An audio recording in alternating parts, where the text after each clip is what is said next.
Magandang morning sa mga idol, sa mga master natin yan. Go for gold. Ayan mga master, magluto tayo ng saging. Ayan, binalata na ng aking misis ang saging. At ito, nagpakupas tayo ng impilya. Impilya yung laman loob ng baboy. Yung medyo mataba-taba na may laman. Pakupasan muna natin yan hanggat tatanggal yung mga mantika. Ayan na pala yung unang tanggal ng mantika. Tanggalan natin ng maraming mantika para maging healthy tayo. Minsan lang naman tayo makakain ng ganito, kaya lubos-lubosin na natin. Ayan, binati-hati na pala yung ating saging dyan. Dahil sobrang dami ng saging, pipirituhin lang natin yan. Mantika din ang kailangan, gagastos pa rin tayo. At dito, hiniwa-hiwa na namin yung ating impilya.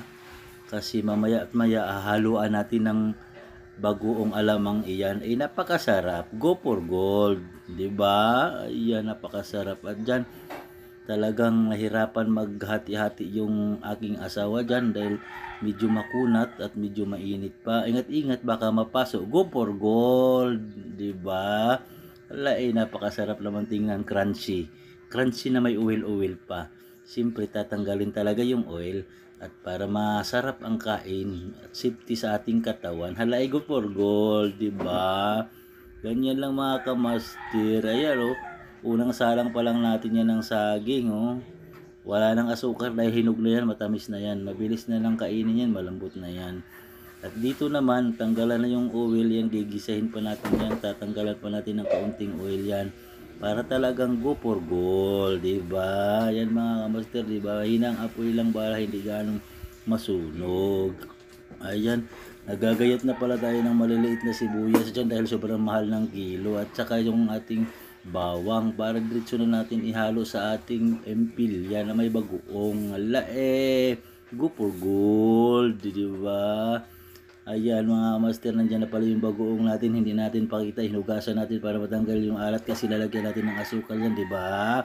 Ayan, second batch na tayo ng ating banana perito. Di ba napakasarap sa probinsya? Alay, go for gold lang. Ayan na, tingnan nyo naman, napakasarap yan. Walang sugar yan. Mantika lang prito, di ba?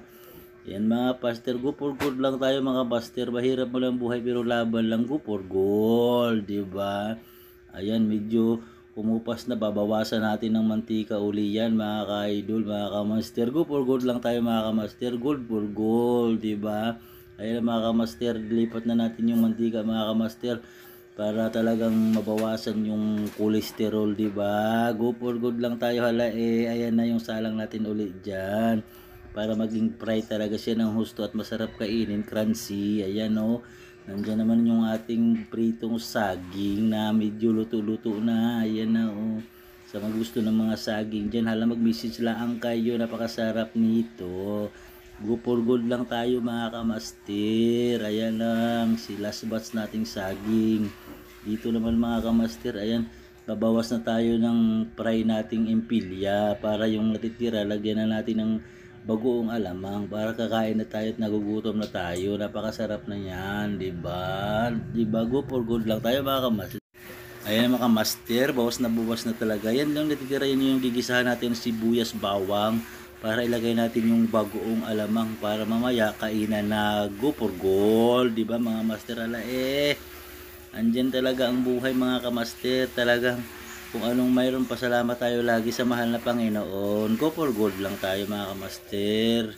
Ayan mga kamaster, mahalo-halo na yan. Ayan na yung pinaka-final mga kamaster, yung bagoong natin alamang. Yan yung magpapasarap sa ating dish ngayon mga kamaster. Ayan, go for gold lang tayo mga kamaster. Kahit bagoong lang yan, masarap yan. Samahan na natin dyan ng mga ating empilyang pinatuyo mga kamaster para crunchy. Kita nyo naman mga kapatid.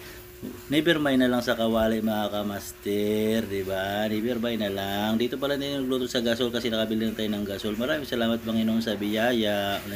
Ayun, naglagay na tayo ng asukal para talagang manunuyo yung aroma at sarap niya. Wala yung tanggal yung alat ng bagoong at magiging malasa na siya dahil sa asukal.